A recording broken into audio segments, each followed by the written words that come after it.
Good morning and welcome to the 2020 Marshall State of the City Address featuring Mayor Bob Burns, City Administrator Sharon Hansen, and also Glenn Bader, Chairman of the City of Marshall Branding Committee. For those that do not know me, my name is Brad Gerhut, President of your Marshall Chamber.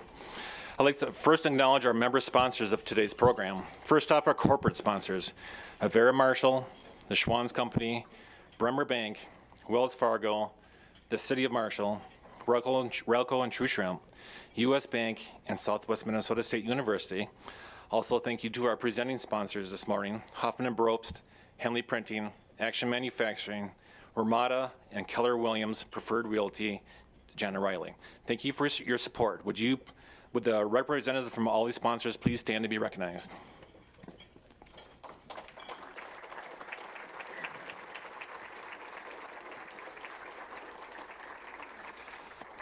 At this time, I'd like to recognize our elected officials in the room really quick. Bill Mussel and Aaron Zemer with the Marshall Public School Board, and our Lyon County Commissioners, Paul Groutman, Rick Anderson, Steve Ritter, and Gary Crowley. I'd also like to recognize, and for some, introduce our somewhat new SMSU President, Dr. Kumara Jayasuriya.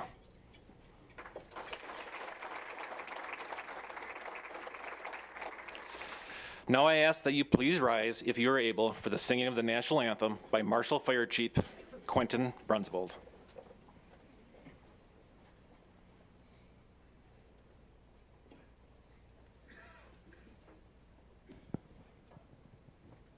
Oh, say, can you see by the dawn's early light what so proudly we hailed at the twilight's last gleaming, whose broad stripes and bright stars through the perilous fight o'er the ramparts we watched were so gallantly streaming, and the rocket's red glare, the bombs bursting in air, gave proof through the night that our flag was still there. Oh, say, does that star-spangled banner yet wave o'er the land and of the free and the home of the brave?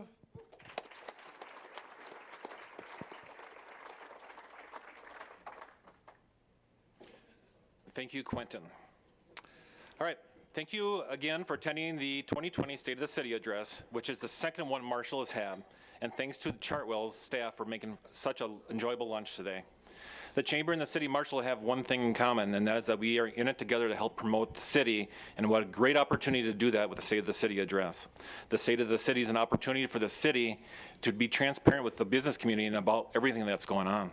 In addition, today we're going to hear from Glenn Bader from Relco and Chairman of the City Marshall Branding Committee on the rollout of the new City of Marshall brand. I promise you this, there will be no ripping up scripts after today's event. Okay, enough from me. Let's introduce our first two presenters. I'd like to introduce Mayor Bob Burns and City Administrator Sharon Hansen. Mayor Bob Burns, sorry, hang on a second. Mayor Bob Burns is serving his 8th term as mayor, and prior to that served 6 years as council member. Mayor Burns has been a Marshall resident since 1979. This past summer, he retired as the Director of Field Operations for the University of Minnesota Extension, where he had been employed since 1979. He now serves in the capacity as Highway 23 Coalition part-time coordinator. Sharon has over 20 years of private and public sector experience. Sharon has been the city administrator since 2017 and looks forward to continuing her work with the support of the Marshall community. Please welcome Mayor Bob Burns and City Administrator Sharon Hansen.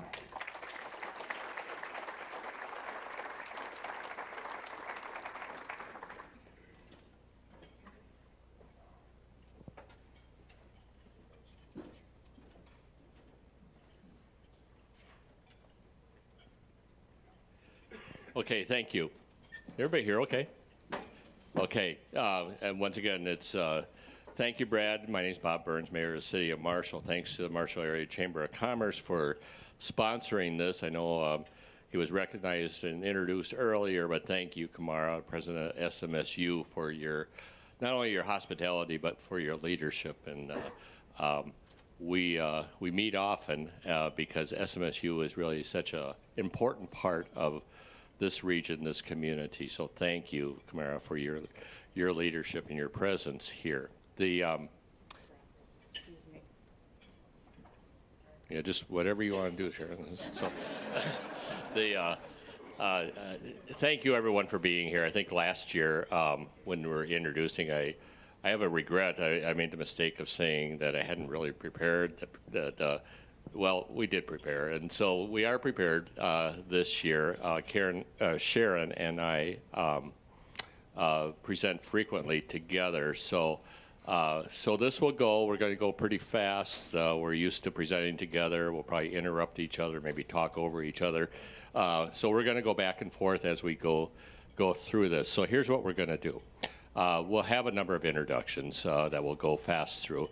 Then we'll talk a bit about the year that's been. And there's some things to talk about. There's some things to celebrate. And then we'll talk about what we see in the year coming up, our current year that we're in, some of the challenges that we have.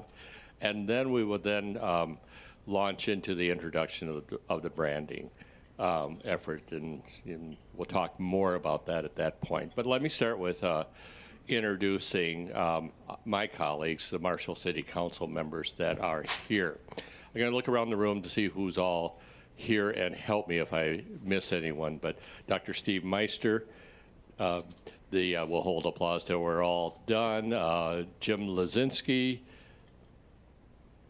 John DeKramer. Is Craig Schaefer here? So unable to be here. Russ Labatt is here, Russ. And so unable to be here then would be Craig Schaefer and Glenn Barracola. And I want to give a special thank you. These are individuals that are really dedicated to the City of Marshall and put a lot of time in, and they always come to meetings prepared. And it's really a pleasure to work with these city council members. Thanks, Bob. I too want to just introduce some key people for the City of Marshall.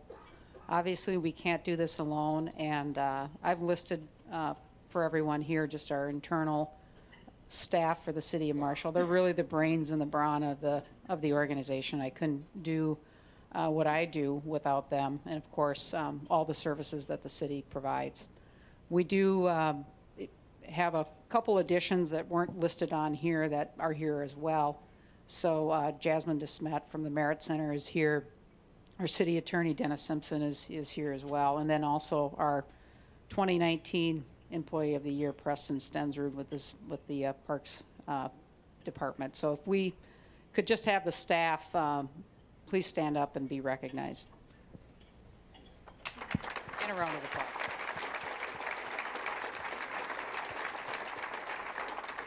And I would just add one more thank you to our staff. We really do have really great staff that are really dedicated, and also recognizing Sharon, that she has been an outstanding city administrator. So makes our job as elected officials much easier when you have someone like Sharon who's competent. So one of the things that we experience a lot with staff since I've been here has been transition. And two people that I know that we want to recognize too that are going to be transitioning into the next chapter of their career, which is retirement. And that's our former Public Works Director, Glenn Olson, who is with us today, and also our Marshall Municipal Utilities General Manager, Brad Rose, who will be retiring mid-August, to head into retirement. So if those two individuals could also stand and get recognition and applause. Thank you.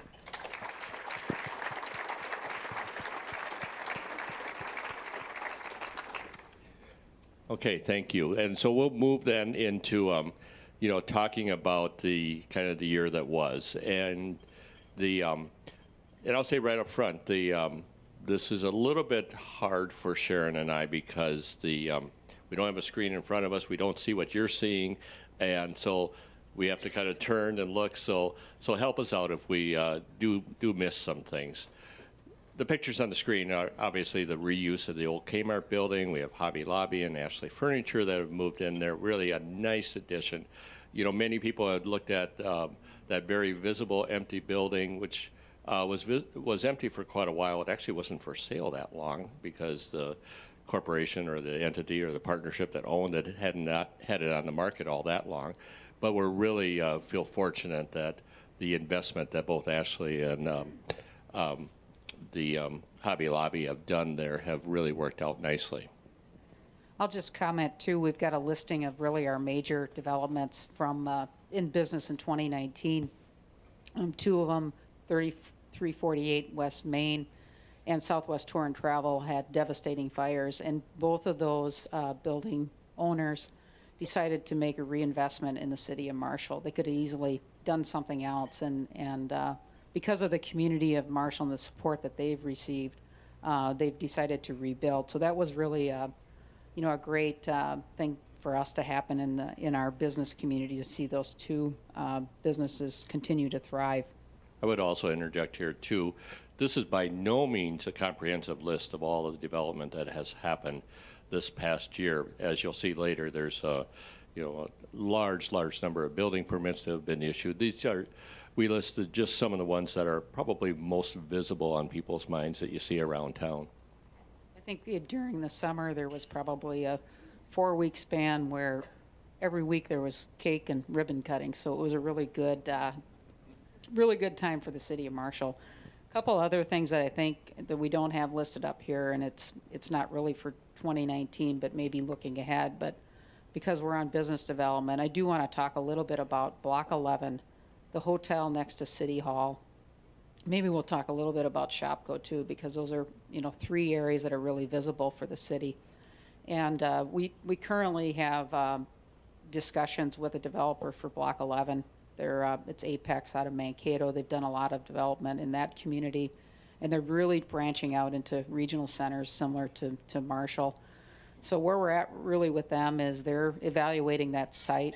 We did some of that work for them, but next on their list is a survey. They want to do a mixed-use development, which is apartments on upper level floors, and then retail office space on the main level. So, we're hoping really we can get some movement and actual construction this year, and that's our goal.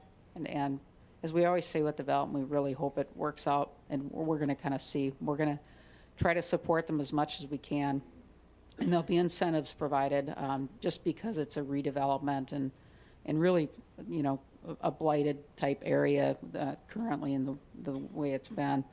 And then, I don't know if you want me to talk a little bit about the hotel, or if you want to mention. So, as most people who've driven on Main Street now know, that the City Hall is currently deconstructed or going through that phase. So we've had a lot of questions about what are you going to do about that hotel next door. I remember last year we talked about really the desire to see that hotel developed. It's not going to be pretty with a hole on Main Street. On the back side of the hotel, the alley, the other buildings, we'd have to do some work there to make it look better if that building was gone. So we'd like to see development. We're currently working with someone who's interested on developing it for apartments on upper level, 2nd and 3rd floor, and office retail on the main floor. And we'll see. We're actually going to take it to the Planning and Zoning Commission this next week. We're going to get questions about parking. There's no doubt about that. And even with the city employees vacated, and depending on the time, the parking lot does get used. It's not just a city employee issue. It is downtown. And we'll see. But we're excited to at least have the discussion and interest and see where it goes. And we are also pleased, and I think as a community, to have a vibrant downtown. So that's good. Other things that are on the list: the expansion at Action Manufacturing, they're represented in the room. The expansion at Marshall Machine, the extensive renovation and expansion at the Harrison Truck Center, just to name a few. And again, this is not an exhaustive list, but it is a nice example of reinvestment in the community. I did mention too that I was just going to talk about Shopko. We hear rumors, probably just like everyone else does, about potential development in Shopko.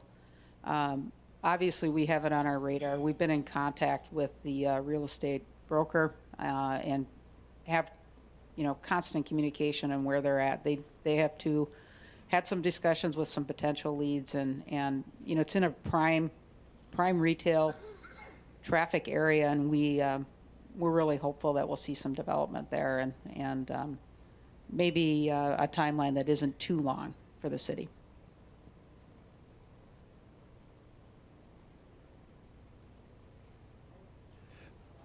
So the other major business development that happened in the last year was the transitioning of the Schwann Food Company into two new companies, the Schwann Company, Schwann Home Delivery, and C.J. Schwann's. There's some representatives of Schwann and C.J. Schwann's that are in the room. Externally, we see this as probably just the tip of the iceberg, but internally, I know that they went through a year-long process of this massive transition of all of their processes from IT to HR, the result of which is, as a community, we have two corporate headquarters here in Marshall of two really exciting companies. So we really congratulate the Schwann organization, the Schwann family, C.J. Schwann's, and Schwann's Home Delivery. Couple items on Schwann's. Their distribution center, which is an industrial park, is their largest distribution center. And ice cream, which is their second leading product that they sell. That plant runs 24/7. So their mainstay in Marshall, it's really here, and gives us confidence on their future, along with their partnering with CJ, who maybe not so much in Marshall. We know that the facilities across the nation need some investment, and CJ, with their capacity in dollars and revenue, can help provide more stability for both organizations. Just one final thing. Sharon and I have met multiple times with the leadership of both organizations, and we feel good about the confidence that they have expressed in the city of Marshall and Southwest Minnesota.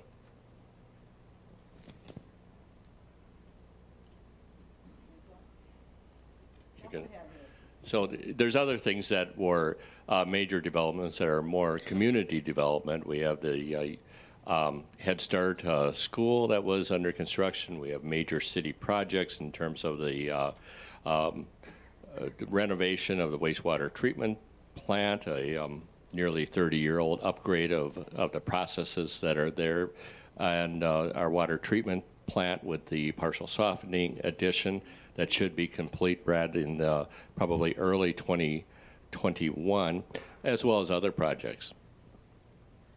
I do want to kind of mention too, the school referendum, the $30 million voter-approved project is really important to our community.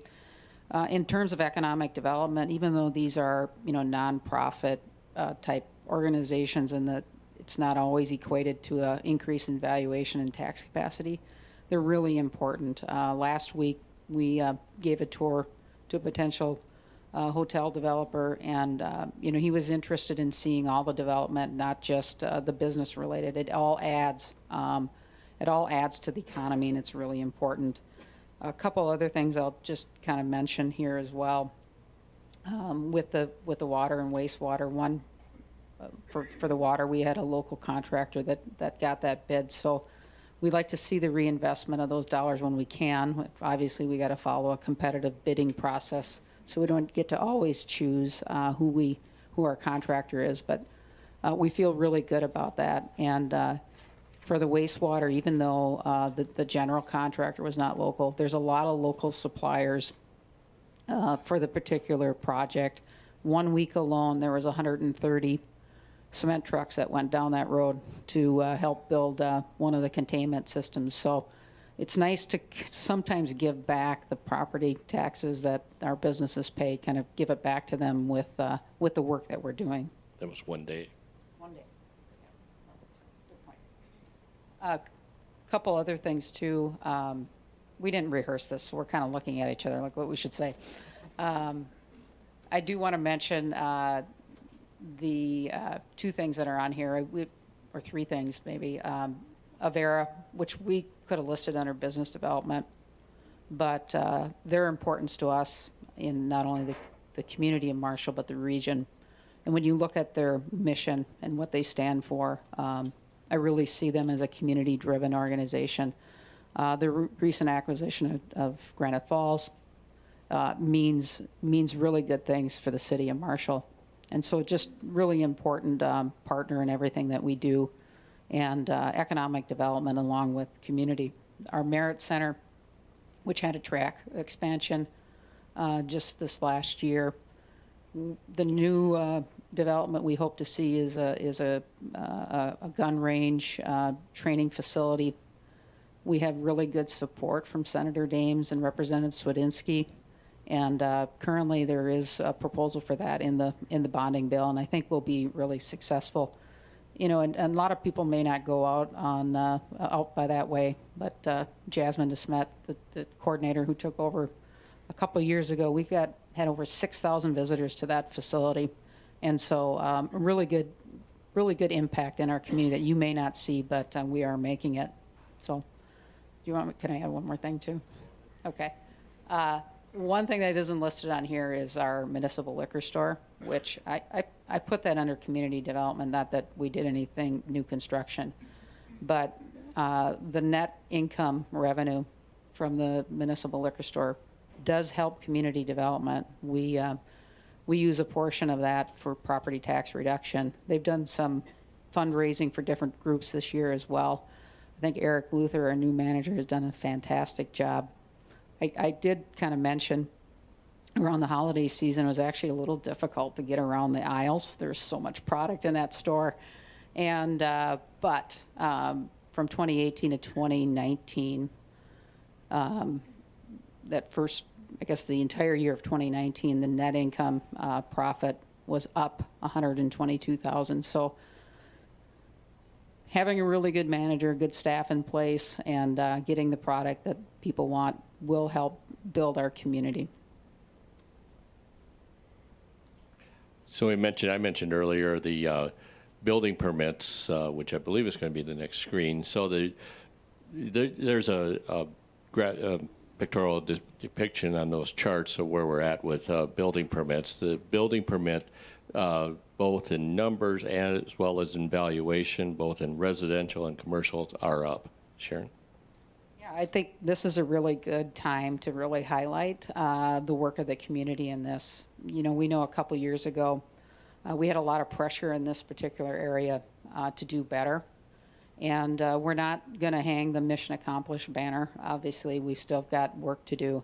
But I think we've made really good strides in this area. When I came here in late 2017, there was a lot of heads on chopping blocks, including staff and city council members. And we did some realignment. And when I asked a contractor or home builder just recently, how is it going and what kind of difference are you seeing? And his statement was, it's a 180-degree difference between where we were and where we are now. So, really appreciated the feedback of the community and then the support in the changes that we've made. In 2019, we actually did a contractor newsletter just to kind of help build this support for being an information sharing organization, not just compliance. But unfortunately, we still are compliance, and sometimes we are going to tell contractors and home builders what they need to do, and they may not like to do what we tell them. But we are trying to be an agent of the state in terms of the building inspection department. And we've got pressure on our sides too. There's a new legislation out that, in terms of our building inspectors, putting all the liability on the inspector, and I don't know how far that would make it through the legislature, but So we really strive to do a really good job in that area. And I think we're seeing with building permits and our evaluation, which is the next slide that we'll show.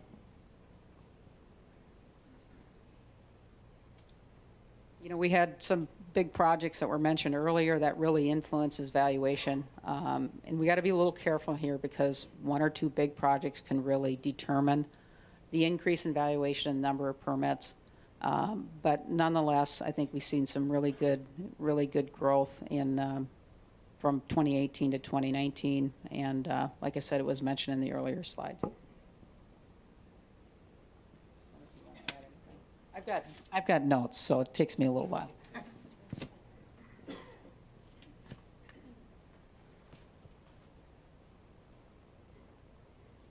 So just a word about kind of revenue sources, and of course one, not the only one, but one of the revenue sources that the city has is property taxes. And we do fare well, and I get it. I mean, whatever we pay in property tax, we always want that to be a little bit lower. I'm no different than anyone else. But we do fare quite well with our comparable cities in that we, in terms of both our tax rate, as well as the, you know, our total tax capacity too.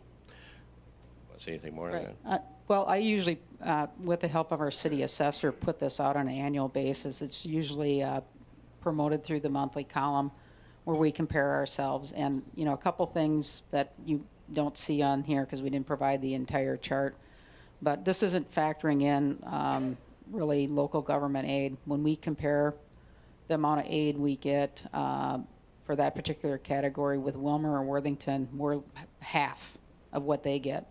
So we've got more challenges than those two communities in particular because they're getting more aid.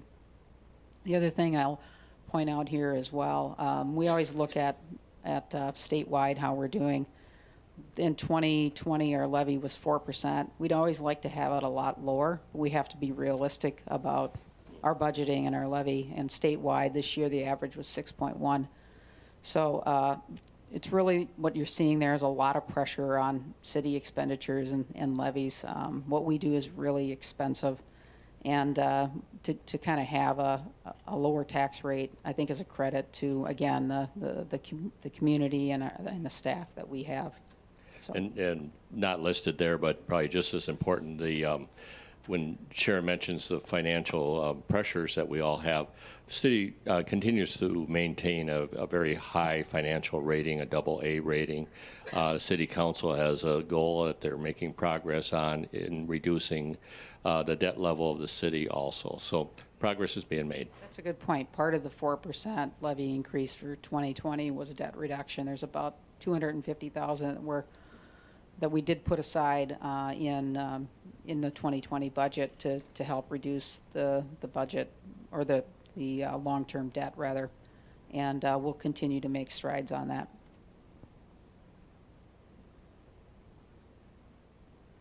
Am I actually switching this, Alex, or okay? All right, thanks. So just a word about sales tax, and as we all know, we have a local option sales tax. And that's based on, the success of that local option sales tax is directly dependent on the retail sales activity, which this chart, and I realize this is a busy chart, but this does show not only what's going on with our retail sales activity, and which is going up. The second line there from the top is the city of Marshall. The first line, I believe, is city of Wilmer. The third line is I believe that's Worthington, and the fourth line is Redwood Falls. So you can see that, our retail activity has been going the right direction. The pull factor, as it's measured, is 1.58, which the short explanation of that is that that's indicative of 58% higher retail activity than you would normally expect from the population, the size of the city of Marshall. So in other words, people are coming to Marshall for retail activity. We don't have leakage going elsewhere. If we did, a one-to-one would be exactly what you would expect based on the city of Marshall. And of course, the majority of the retail activity in Lyon County, because Lyon County also has a local option sales tax to support the transportation and roads, 85% of that is generated in the city of Marshall. And before we look ahead, just a word about looking back, and certainly one of the stories of 2019 was the extreme weather. Last year when we were here, I think we spent a chunk of time talking about emergency preparedness and our expectations for flooding.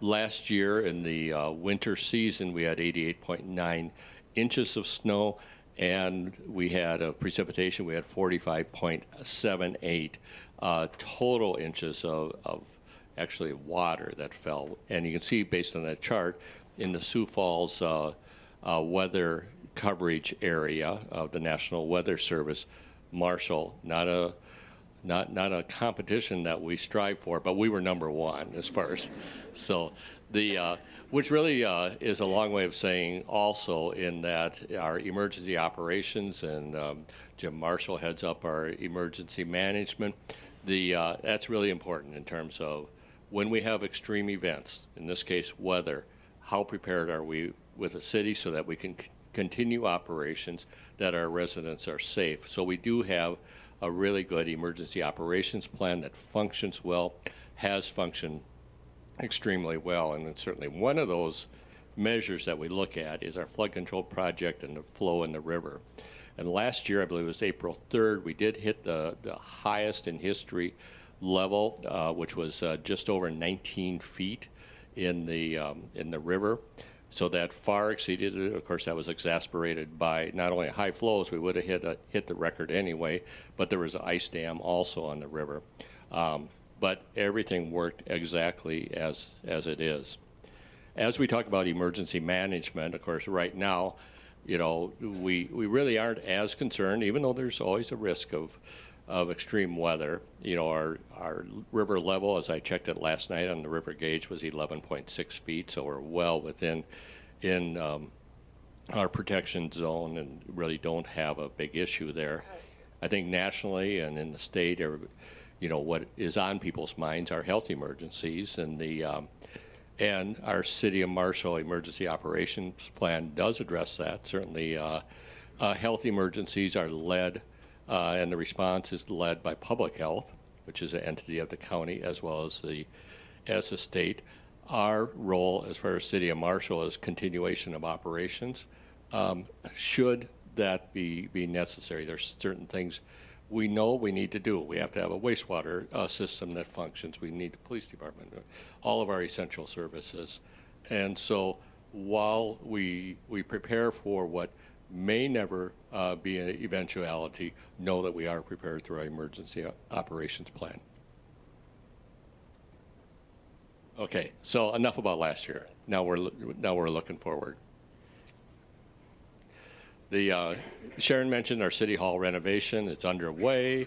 The demolition portion of it, which is the removal of all of the interior walls, which are concrete block, the sawing out of the main floors, and that is scheduled to be completed at the end of this month, the end of March, and then we'll start seeing the construction part of the project. There's some historic pictures there.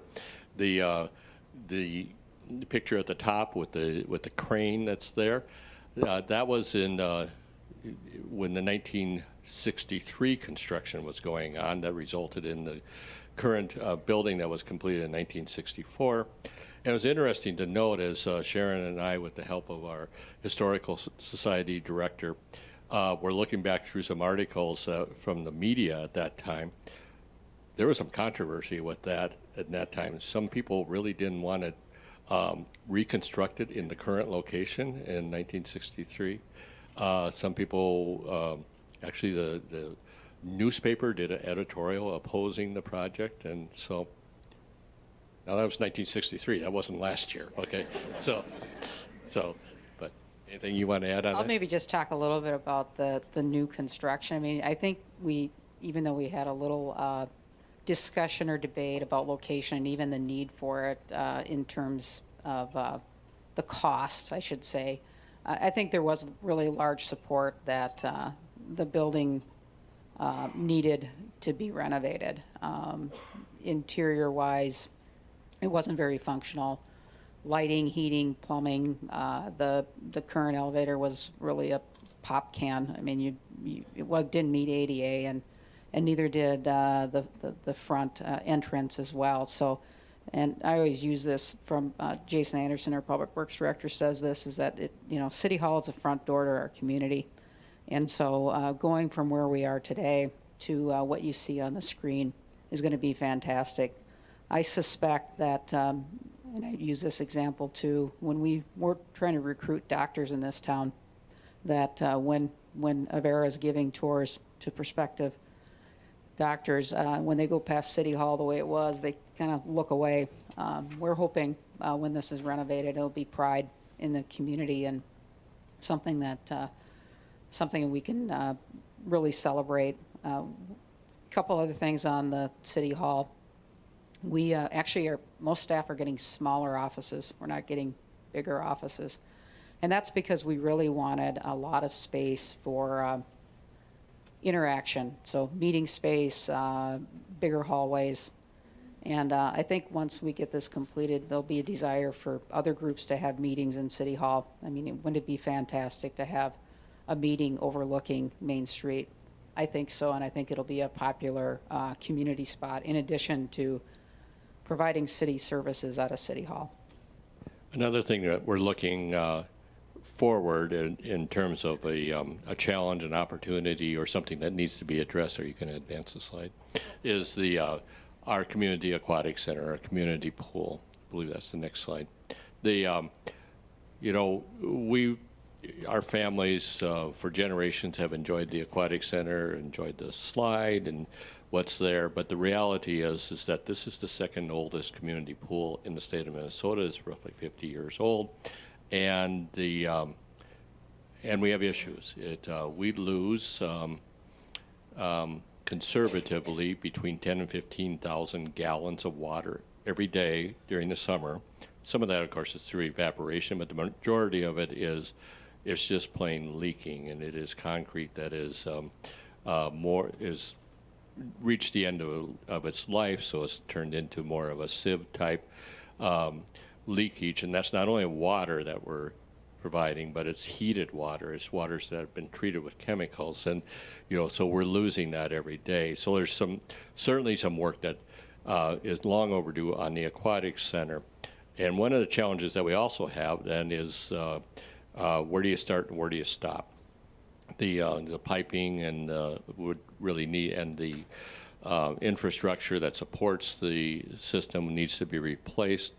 And it's not ADA compliant, so any major work would need to comply. So all this really leads to is that the community really needs to make a decision about what do we want for an aquatic center. Do we want an outdoor aquatic center? If so, where would it be built? What would be the amenities, the size that would be there? And that's not the city's council's job solely to look at. Certainly we have to pay attention to it. We need to give leadership to it. But the community really needs to provide input on that. So because of that, the World Cafe event, which will be held at the lower level of this building, that will be held on April 30th. So look forward to good participation. This is really a year of kind of decision making of where are we going with the aquatic center. The initial plan at the current site was about $8 million. We've had some discussion about does that meet our needs, as the mayor commented. Maybe we should spend more and try to make this a real longevity community project. We know that there's needs in the other parts of our community. YMCA has some capital infrastructure needs along with SMSU. So I think this would be a great opportunity to hear from our community about direction the city should take on this particular project. And then finally, we want to advance it. We want to make some comments about the upcoming census, and this is not a meeting to give an overview of the census, but let me just make a few comments. First off, as I've said to another number of other groups, as Kyle Box, our city clerk has presented to numerous groups, there's really some key messages here. First off, it's important. These are numbers that are going to stick with us for the next decade, and that's what decisions are going to be made on. That's what businesses are going to be making decisions on. Reinvestment is really based on some of those demographic numbers. So it's in all of our interests to really have an accurate and complete count. Knowing that, we have some challenges with that. Not only us, the United States has challenges with that. First off, the process is a little bit different. There's an online option this year for the first time, and I believe that will open up in next week already, even though Census Day is April 1st.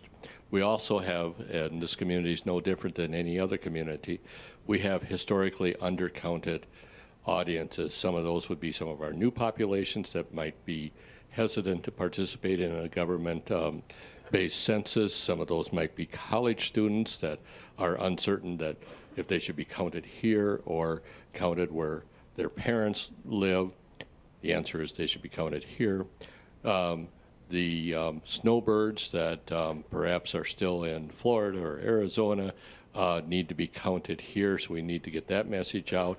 And unrelated people that might be living in the same household. I use the example of 4 guys that are college students that are living and renting a house. 2 of them are on the lease. One of those individuals needs to step up and be the head of the household to fill out the census form. That's all going to be a challenge. So the process starts next week. And finally, we'll also, I think that's the second time I said finally, but the Marshall Sesquicentennial is coming up in 2022.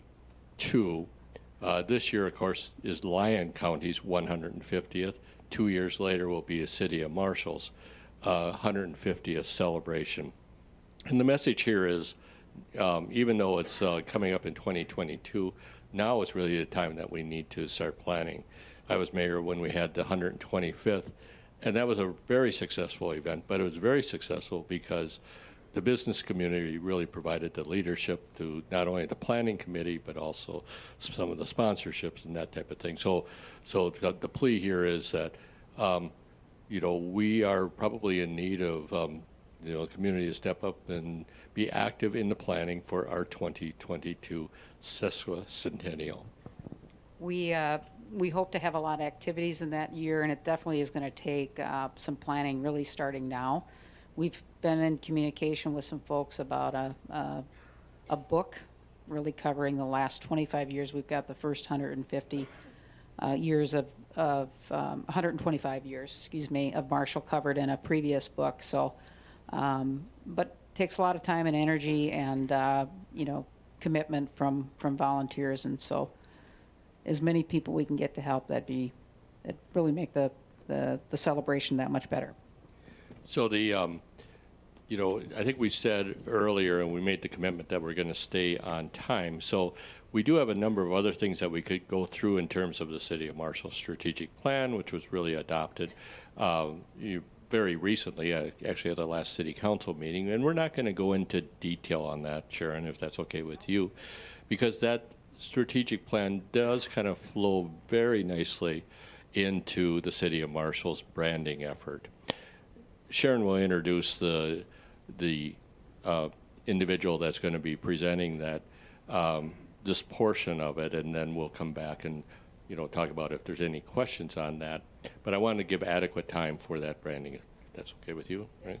So for well over a year, the city has authorized and endorsed an effort to really look at the city brand, and we had an outside consultant that helped us with it, but a lot of the work was really done by a local.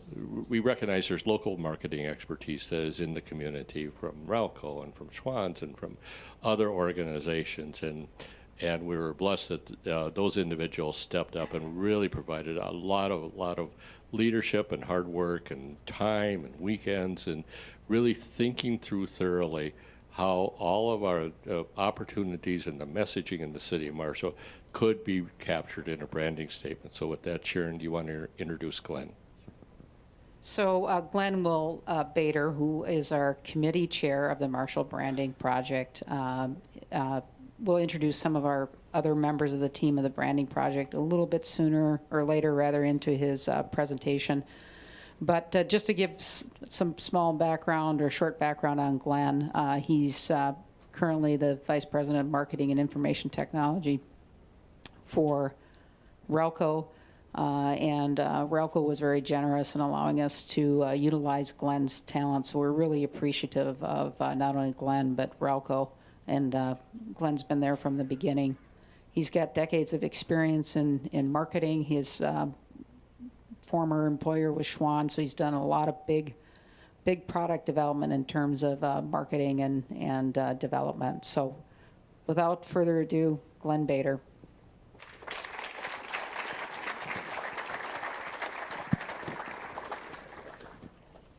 Thanks, Sharon. Flip it ahead, right?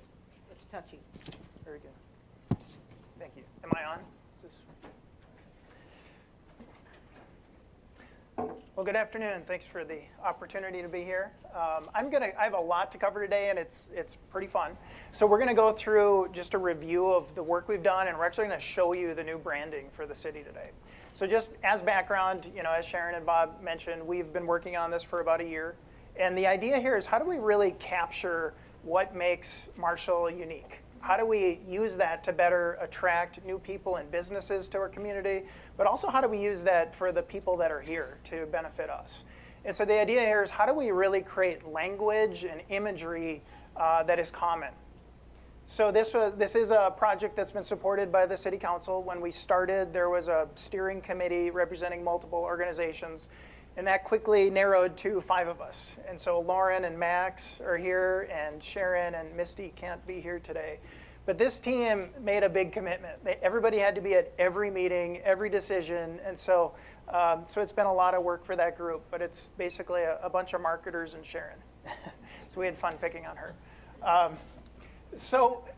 We put out an RFP, and there was 15 different community branding organizations that responded. And of those responses, there were 2 that were really good, that knew what they were doing and had good branding experience. And from there, we picked North Star out of Nashville, Tennessee. They've got a great, not just portfolio, you can see little icons to all the cities that they've done branding for, but also just the way they understood a brand and the results that they saw in the community led us to them. So a few of their customers, some that you'll recognize, Brookings. They've done that a number of years ago and have seen some really great results in the community for the branding work they had done. I love the Fargo one. I had seen that, the North of Normal. It was really nice. So they've got a really strong base of work. So let's just talk about branding for a bit, because I know not all of you are marketers. So when we talk about branding, we're not talking about a logo. Branding is much bigger than that. So it starts with understanding your customer, understanding what they want and need and kind of what drives them. But then secondly, what is it that makes you different? What makes you unique? What's your one thing? Because that's the most important thing in a brand. And then finally, how do you communicate that value to your customer? And then the last part is, brands work through emotion. We make emotional decisions. We think we make rational decisions. But as a marketer, trust me, we make emotional decisions. And I want to give you an example. So these are all iconic brands that you know. So if you think of Walmart, what does Walmart do best? What's their one thing? Price. It's low cost, right? It's rollback pricing, right? So, in my days at Schwann's, being a supplier to Walmart was not easy, right? They're going to beat you up on price. You're going to be operationally efficient. They're going to do self-checkouts. They're going to do everything they can to keep prices low. That is the thing that they're going to win on. How about Target? What is Target best at? What's their one thing? It's design. That's right. So I have a sister-in-law who is a buyer for Target for many years. So they stay on the forefront. They're working to understand design. That really influences what they do. Now, if I were to ask you or your spouse, do you have a preference between Walmart or Target? I bet every one of you does. And I bet for a lot of you, you'd probably get pretty excited talking about that difference, right? A lot of people are very passionate on this topic, I find. And what's interesting is they sell a lot of the same stuff. A lot of their SKUs are the same between them. But we like them for more, right, than just their logo, just price. They connect with us emotionally. How about Kmart? What's Kmart's one thing? Yeah, dead silence. Nobody knows, right? And they didn't know. They tried to compete with Walmart on price, tried to compete with Target, right? They had the Martha Stewart line, right, in design. But the problem is when you try to be everything to everybody, you become nothing to anybody. So it's really important to understand what you're best at and how you communicate, because that's the way you connect. Okay, so that's what we're looking at when we look at branding. So the process in here really started, this is the North Star process. So it really started with kind of educating us, doing a lot of research. That research turns into strategy. That strategy starts to inform the tagline and the look and how we communicate, and then ultimately the rollout plan. And I'm going to walk you through all of this here today. So it started with research. So part of it was just an assessment of where are we today, how are we communicating, but then on site there was focus groups, there was individual interviews, more than 150 people were interviewed as part of that. There was a survey to about 112 community leaders, stakeholders. There was a community-wide survey with over 700 people. Excuse me. They also did a survey with other communities to gather their perceptions of Marshall. What do other communities think of us? And then also competitively, how are other communities branding themselves? And then finally, as we started getting down to taglines and logos, kind of the core committee, we did a lot of one-on-one testing of those because we wanted to make sure that it was connected and right. And so there was a lot of testing of that as well. So what did we hear? We heard good and we heard bad. So on the bad side, this idea of lacking identity really came through. And so both from residents, you'd hear things like it's boring, bland, nothing to do, or it's rural agriculture community. Stakeholders would talk about just we don't have an identity. But even those outside of Marshall commented on it, that we're missing this identity, the reputation and awareness. And so it was a really common thread. And this doesn't mean that people don't love to live in Marshall. It's just they lacked the language to describe it. What was most interesting, the question of what's the one thing that Marshall does best? Nobody knew how to answer it. And so again, it's people who could love it, but just don't know how to articulate what it is about Marshall. And so one of the tools that we use in here, they call it a brand barometer. It's called a Net Promoter Score. These are really common in business. So what you do is you ask the question on a scale of 1 to 10, how likely are you to recommend living in Marshall? And what you do is the 1 through 6 is a detractor, 7, 8 are passive, and 9 and 10s are promoters. So you throw out your passives, you subtract your detractors from your promoters, and that's your Net Promoter Score. Okay, you can find these for pretty much any business out there. So the Marshall Net Promoter Score for living in Marshall was negative 23%, visiting minus 32, conducting business minus 36. And you can see the national averages as well. So not great. But again, a lot of this has to do with identity. And so as we strengthen what it is that people love about Marshall and build on that, you're going to see these numbers change. And that's really common. North Star sees that in their work. So this is more of a function of pointing to the need here. Okay, so as we look at some of the communities around us and their branding, just want to show you a few examples. So Laverne has just rolled out, in the last year or two, their Love the Life branding with a heart. New Ulm obviously has a great German heritage that they, embrace well, both, in the city and the buildings and in their marketing. Germans have more fun. I'm a German. If you look at Brookings, we've talked about them. Hutchinson, talking about being a manufacturing city. Bemidji, obviously leaning into Paul Bunyan. And in Brainerd, really embracing kind of the seasons, around them. So what's interesting is when you think about, okay, well, we can't point our finger on the thing we do best, but what do we think we want? Well, we think, this came out of some of the stakeholder interviews. We think we want a lake, right? We think we want like this big attraction that's going to define us. We think we need kind of a common heritage, or be the epicenter of all shopping. What's interesting, when you ask residents what's missing in Marshall, the one thing they'll say is better retail. like a lake to them is way on the bottom. They wouldn't even enter their thinking. And the problem is, we by nature are creatures of comparison. So we look around us and we define our self-worth through others, right? We look at other communities and what they have. We think that's what we need to be.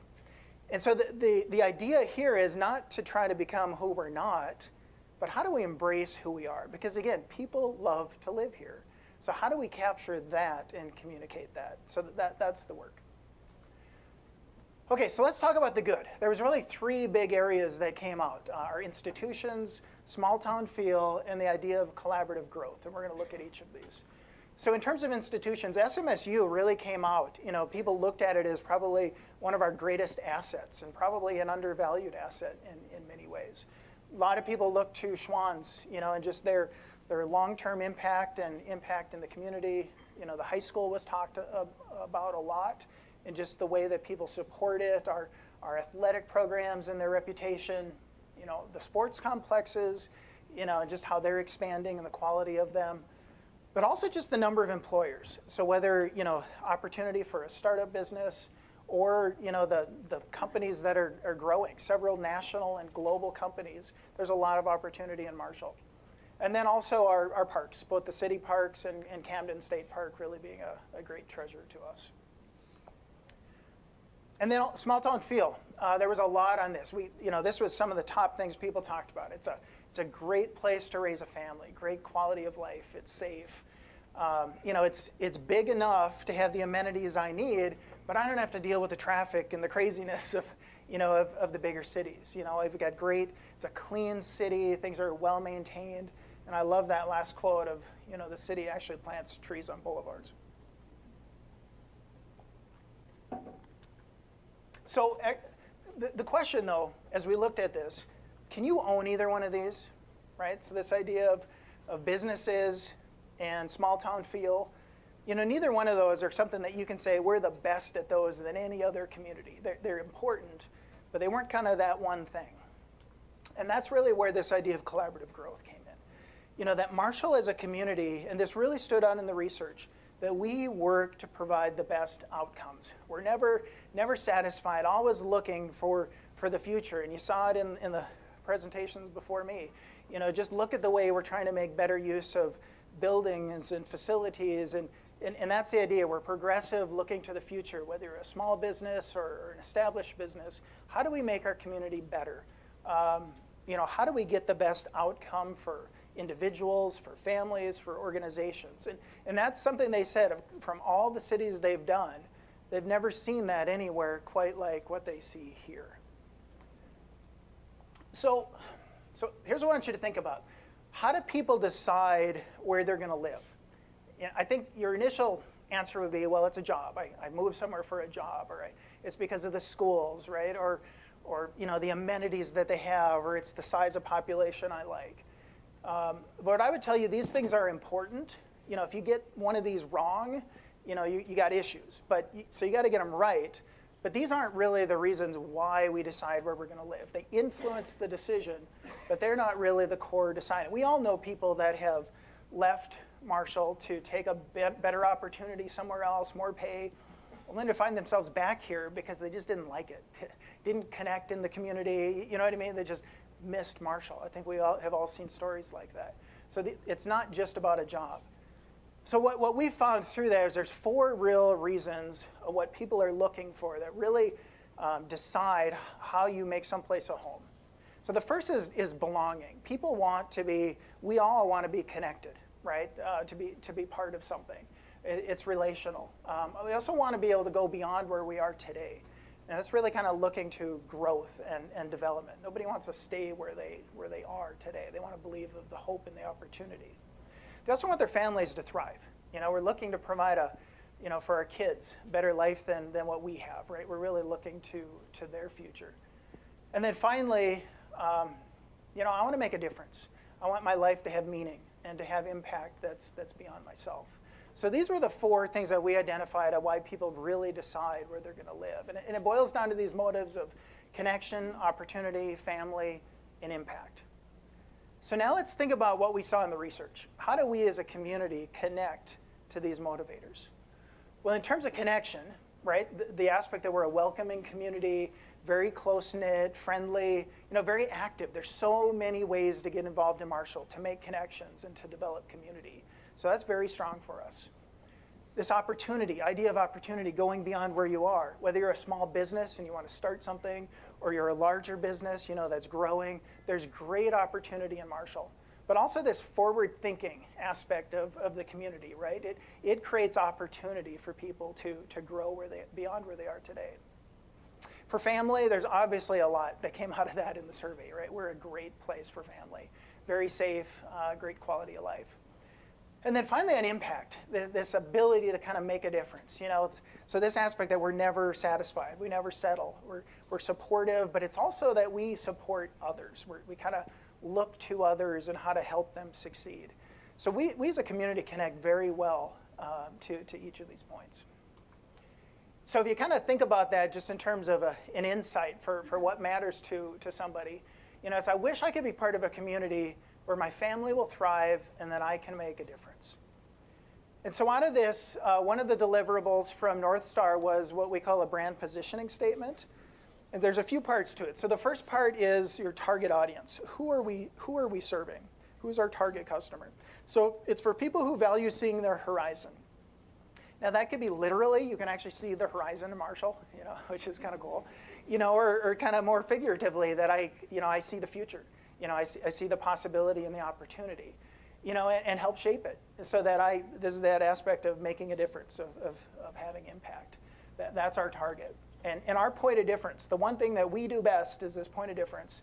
We're the community that cultivates the best in us. And as we tested that idea of cultivating the best in us, it means so many things to different people. It could be in your family, in your work, in your relationships. That's the thing we do best. And then the benefit is the energy and optimism that we bring to make a difference for your family.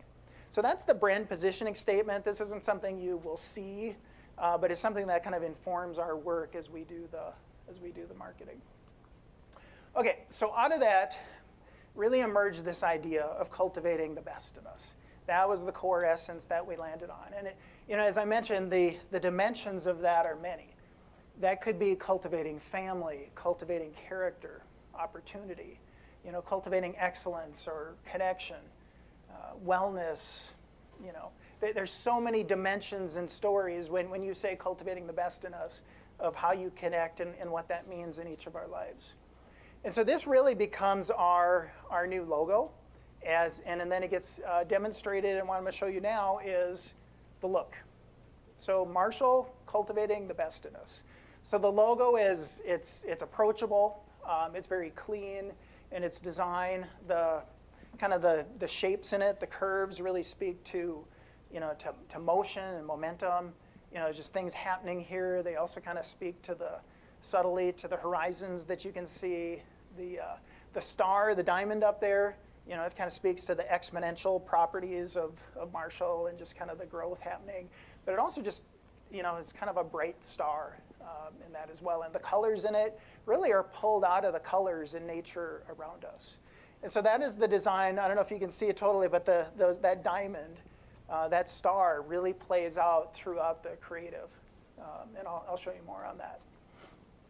So who is the star in this story? Who's the hero in this story we're telling in our brand? Is it the city? Is it the city government? Is it all the organizations that we're part of? Well, we're not the hero, okay? We're not the star. The star in this story is the people who choose to make Marshall their home and in turn make it a home for others. We are the guide, right? So we come alongside people. We understand, we have empathy to understand what matters to you. We know that connection and opportunity and family and impact matter. And we have the authority to help you, right? So that's our role as a guide. We can help you achieve what you're looking for inside of this.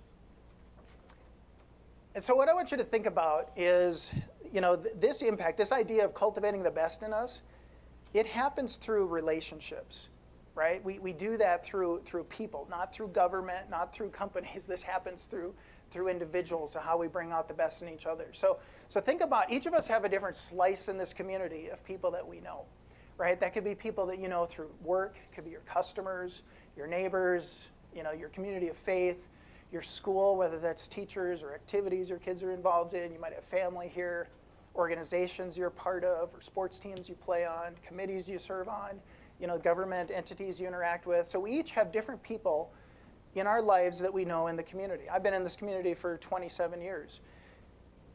So if I think about, and I want you to think about is, okay, of the people that you know, who has cultivated the best in you? Who's invested in you? So for me, I can point to a few. When I started, on the top left, that's Doug Olson. He was my manager at Schwann's that hired me into Schwann's. And I think about when I started, I was so dumb. Some of the things that I said to him, some of the things that I believed, man, he had patience with me. But I tell you, he's a guy who saw so much more in me than I saw in myself. I still remember sitting in his office, and he had this vision for me of what some role I was going to have someday in the future. I thought he was insane. I just didn't see it. But he saw more in me than I saw in myself. And so that was really kind of cultivating leadership and cultivating, growth in me. Kevin and Brenda Elton, friends of ours in our first apartment, they started a card club that we're part of 27 years later, right? So cultivating friendship. Bill and Judy Hiskett, they took Solveig and I in as newlyweds into a Bible study on marriage, kind of helped us learn from their mistakes. So really kind of cultivating relationship and marriage in us. And then our pastor, for many years, Pastor Don LeClaire, I had a vision and a passion for campus ministry, and really came alongside and cultivated and grew that in me to help launch something. And in more recent years, our kids, so many great teachers and coaches, whether that's soccer or gymnastics or swimming, that have invested in our kids. Or some friends of ours, Sam and Luke Nelson, have really invested in our daughter. She's pursuing worship ministry, who have just really encouraged her to step out of her comfort zone. And what I would tell you is this idea of cultivating the best in us. It's not a call to political correctness. It's not an easy thing, right? Because bringing out the best in each other is actually a very hard thing, and it sometimes has very hard and difficult conversations, right, to bring the best out of us. And that's what I kind of see in my life, and I think each of us as well. So with that, I want to show you a video that kind of demonstrates this idea.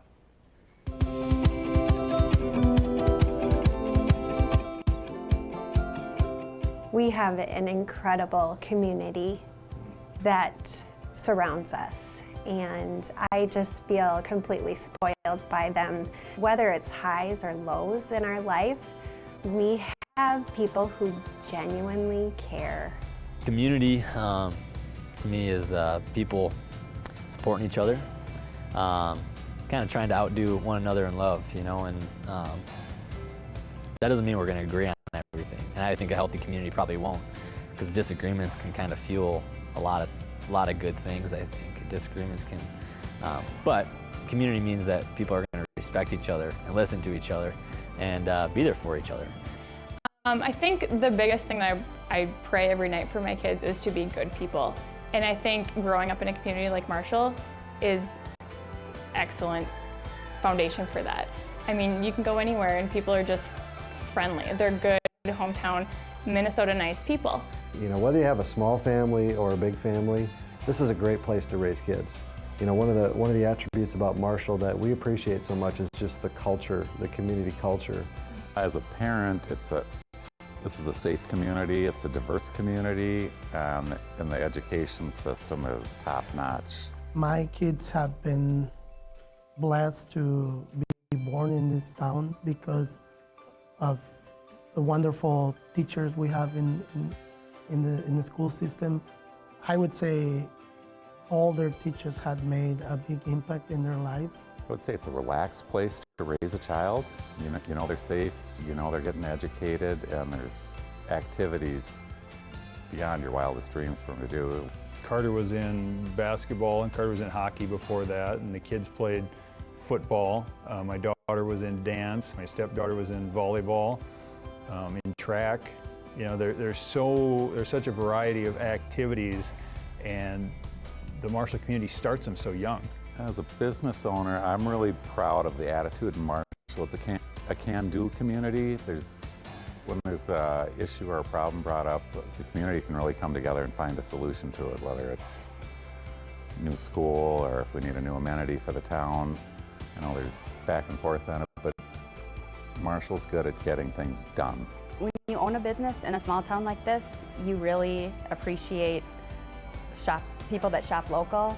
So then it's kind of like, as business owners, you always have each other's backs. It's like other people in this community have that same mindset. So, you know, our workforce here is really strong, and I think that does speak to just that ability for a community like Marshall to strike a balance with people and families. But it's really been, I think, an advantage for Relco, and I know other businesses in Marshall, just to have the working relationship that we do with the city, with the economic development body that goes to bat for us in a lot of different ways. There's been a lot of ways that people in this community have invested in us, and that's one thing that I feel like the Marshall community is really good at, is actually investing in the people that live here. The one thing about that I've seen in Marshall, whether that's consistent, whether it's in business, in education, in social structures, at least that we're involved in, it's that, you know, it's close to what I think Mindy described earlier about, you know, the care that people have for one another. But people really want to invest in others here. I mean, which tells me that individuals are really important.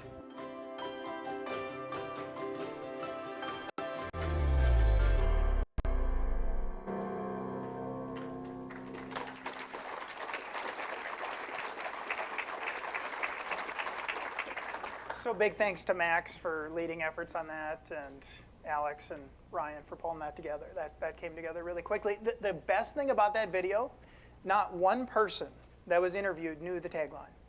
Not one person knew the new branding, right? So this is who we are, and I think that video captures it very well. So what is this going to look like? So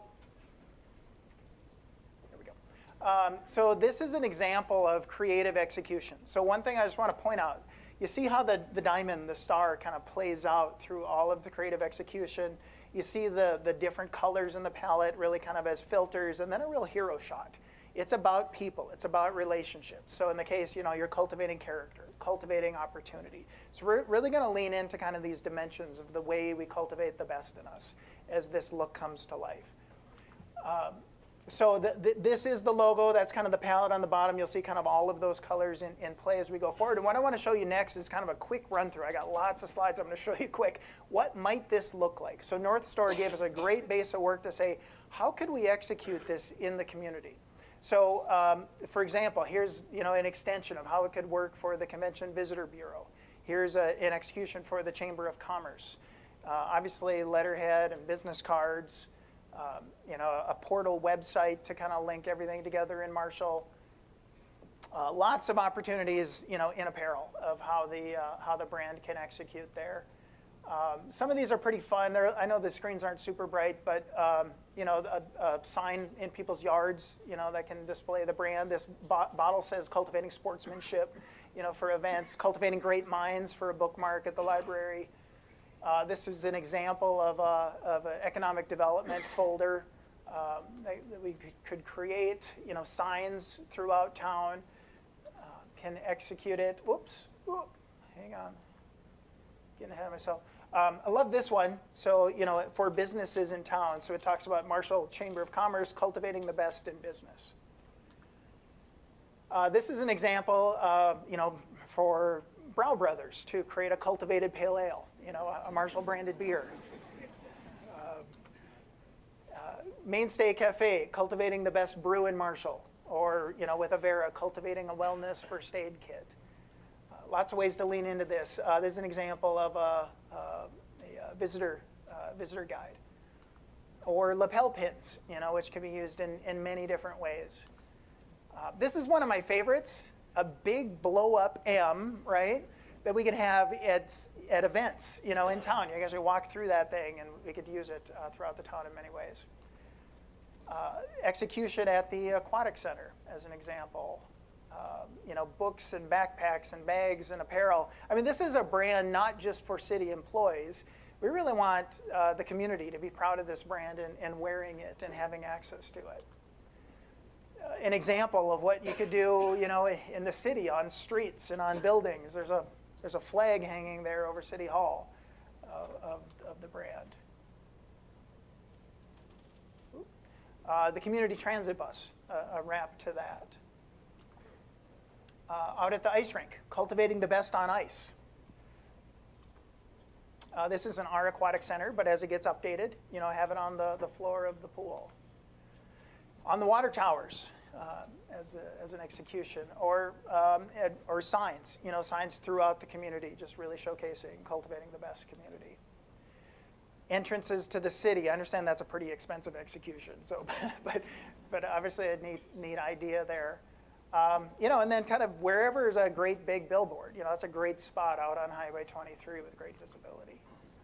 And then obviously signage throughout town. So a lot of ways to kind of leverage not just the brand, but the message of the brand, right, and the dimensions of how we do this.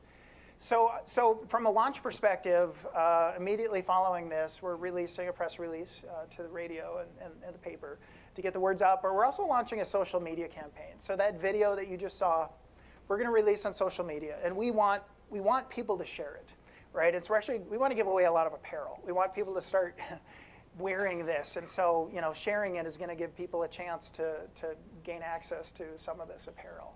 So that'll be coming, and there's multiple videos beyond that. So Alex and Ryan are working on those. So there's lots of interviews that are going to keep telling the story online. Whoa, way too fast. Okay. Some of the commitments already. So we've received some good feedback already. Sharon has been sharing this with a number of people already, and the library is on board. They had like 3 different areas. They're going to do the bookmark. They got other ideas of how they really want to bring this to life. You're going to see the tagline out on the scoreboard at Legion Field. That tagline in the Red Baron Hockey Arena will happen. The community transit bus is going to be wrapped. Those street banners you're going to see all throughout town. The Chamber of Commerce is going to use it. EDA is using it on their annual report. The city vehicles and these guys actually, Bob and Sharon actually met with Brow Brothers, and they're actually committed. They love it. They're going to create the Marshall branded beer upcoming. So there's a lot of great support and commitments to this already. So I want to thank you. And our ask is, help us build unity around this work. You all, having seen this, are now our ambassadors. Help us carry the story forward, right? Help us communicate it. Help us tell it. But then finally, my ask to you is like, how are you going to demonstrate your commitment? I showed you the list on the last slide of what people are doing already. What can you do personally? What can you do as an organization to support this and show your commitment to it? So with that, I thank you, and we'll enter our QA session.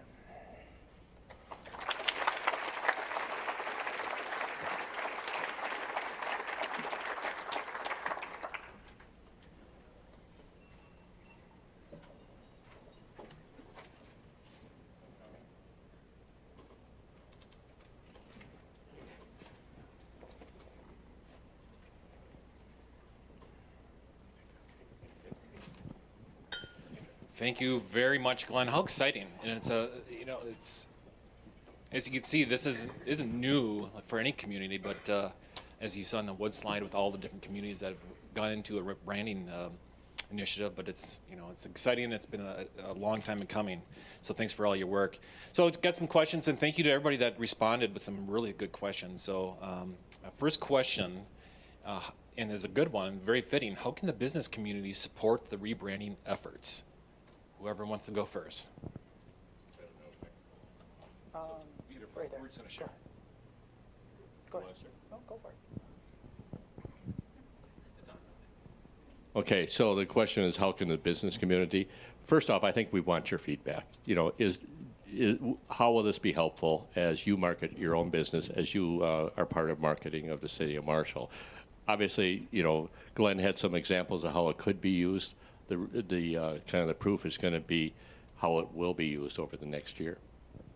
I think, again, lots of different ways we'll use the brand, but we've seen, and I'll just pick on economic development. We don't have a cohesive message. We definitely need a focus on marketing. This brand will help, I think, our efforts in that area. it's great. Our new economic development director, Lauren Deitz, also has a marketing background, so she'll probably do more than just economic development to help us market what we have. Right now, we're really scattered in that particular area. So this message of communicating kind of in one voice and, again, creating that identity will help attract business, visitors, things like that. All right, second question is for Glenn. Glenn, what was the most eye-opening moment or moments over the last year that you kind of worked on this initiative? Sure. I would say the thing that surprised me and surprised North Star too was they had never entered a community where people had such a hard time putting their finger on the thing that they did best. And it wasn't bad, it wasn't that you couldn't overcome it, but usually people have a better sense of it. So I would say coming out of that first round of research, we as a team, we all kind of looked at it like, And I mean, we had like a 200-page report, I think, of all the research. And so really working through that to kind of, go into the insights behind it was different. Okay, thank you. Third question, definitely more for Bob and Sharon. It's important as you drive into any city for it to catch your eye. Are there any plans for the old Helena building by the airport? And on that same highway, is the old Key roller rink within the city that could be, obviously, we need to work on? Okay, so the roller rink, and I'm going to look at my county commissioner friends, is actually outside of the city limits, and that hasn't been a roller rink for 20 years, so it's been quite a while. For those of you that's west of 19, just past the airport, but the Helena building, we are in the process of negotiating for the acquisition of the Helena building. It is in the air space, the air rights, so it will eventually be removed from that area because we have to clear out that space for the air safety. So it will end up going away, whether or not it's moved or whether or not it's demoed. That's yet to be received. And the holdup right now is that through no fault of Helena by any means, but they're working through a process with the Accurate Cleanup Fund because there's some cleanup that's necessary because of the previous use of that, and there's state dollars that is for that purpose that they're in the process of kind of working through the process so the cleanup can happen before it then is turned over to the city, and then the city will do away with it. So that's what's going on with the Helena building. I can't speak to the roller rink. Anything you want to add? Definitely a priority. It kind of wrecks my approach shot on hole number 14 as I'm out there on the golf course. But no, just lots of legal work to get through. They're not always that friendly towards the city of Marshall, and luckily our city attorney has been the main contact for them. I wouldn't have as much patience as he does with this particular topic, but definitely on our radar and on goal for us.